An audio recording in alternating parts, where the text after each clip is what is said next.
AC പ്രവർത്തിക്കുമ്പോൾ വെന്റിലേഷനുകളും ജനലകളും അടയുകയും പ്രവർത്തനം അവസാനിക്കുമ്പോൾ ഇവ രണ്ടും സ്വമേധയാ തുറക്കുകയും ഒരു ഫാൻ ഓൺ ആവുകയും ചെയ്യുന്ന കണ്ടുപിടുത്തത്തിന് ഒരു പേറ്റന്റ്.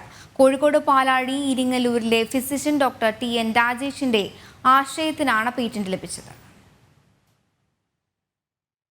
AC ഉപയോഗിക്കുന്ന മുറിയിലെ വെന്റിലേറ്ററുകളും ജനാലകളും അടയ്ക്കുന്നത് മൂലമുള്ള ആരോഗ്യ പ്രശ്നങ്ങൾ എങ്ങനെ ഒഴിവാക്കാമെന്ന ചിന്തയാണ് ഡോക്ടർ രാജേഷിനെ കണ്ടുപിടുത്തത്തിലേക്ക് നയിച്ചത്. AC പ്രവർത്തനത്തിനായി വെന്റിലേറ്ററുകളും ജനാലകളും അടയ്ക്കേണ്ടി വരുന്നതിനാൽ മുറിക്കകത്ത് കൃത്യമായ വായുസഞ്ചാരം ലഭിക്കില്ല.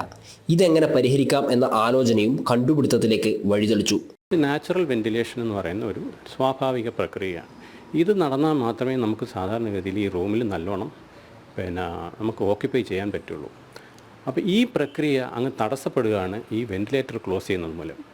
റൂമിനകത്ത് ഈ മോശമായിട്ടുള്ള വായു, ഈ ചൂട് മോശമായിട്ടുള്ള വായു അകത്തേക്ക് കയറുന്നത് മൂലം നമുക്ക് ഒരുപാട് ആരോഗ്യ പ്രശ്നങ്ങൾ ഉണ്ടാകുന്നുണ്ട്. അപ്പോൾ ഇതിന് എന്ത് ചെയ്യാൻ പറ്റും എന്ന് ആലോചിച്ചിട്ടാണ് ഞാൻ ഈ ഒരു ഉപകരണത്തിൻ്റെ ഡിസൈനിലേക്ക് വന്നത്.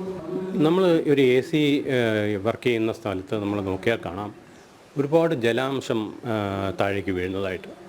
ഈ ജലത്തിനെ ഒരു പാത്രത്തിലേക്ക് ശേഖരിച്ച് അതിൻ്റെ ശക്തി കൊണ്ടാണ് നമ്മൾ ഈ ഉപകരണം പ്രവർത്തിക്കുന്നത്.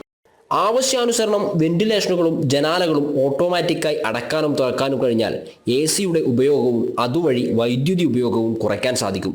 ഈ ഉപകരണം പ്രവർത്തിക്കാൻ കൂടുതൽ വൈദ്യുതിയുടെ ആവശ്യമില്ല എന്നതും പ്രത്യേകതയാണ്. ഏകദേശം ഒരു 10 ലക്ഷം വീടുകൾ AC ഉള്ള വീടുകളുണ്ട്. ഈ ഉപകരണം മൂലം ഒരു മണിക്കൂർ നമുക്ക് ഒരു വീട്ടിൽ AC ഉപയോഗം ഒഴിവാക്കാൻ കഴിഞ്ഞാൽ ഏകദേശം 10 ലക്ഷം യൂണിറ്റ് വൈദ്യുതി നമുക്ക് മിച്ചം പിടിക്കാൻ പറ്റും, അല്ലെങ്കിൽ സേവ് ചെയ്യാൻ പറ്റും. തിരുവനന്തപുരത്തെ ഇന്റലക്ച്വൽ പ്രോപ്പർട്ടി റൈറ്റ്സ് ഇൻഫർമേഷൻ സെന്ററിന്റെ സഹായത്തോടെയാണ് പേറ്റന്റിനുള്ള നടപടികൾ പൂർത്തിയാക്കിയത്. ഉപകരണം വ്യാവസായിക അടിസ്ഥാനത്തിൽ നിർമ്മിക്കാനുള്ള തയ്യാറെടുപ്പിലാണ് രാജേഷ്. ജനം, കോഴിക്കോട്.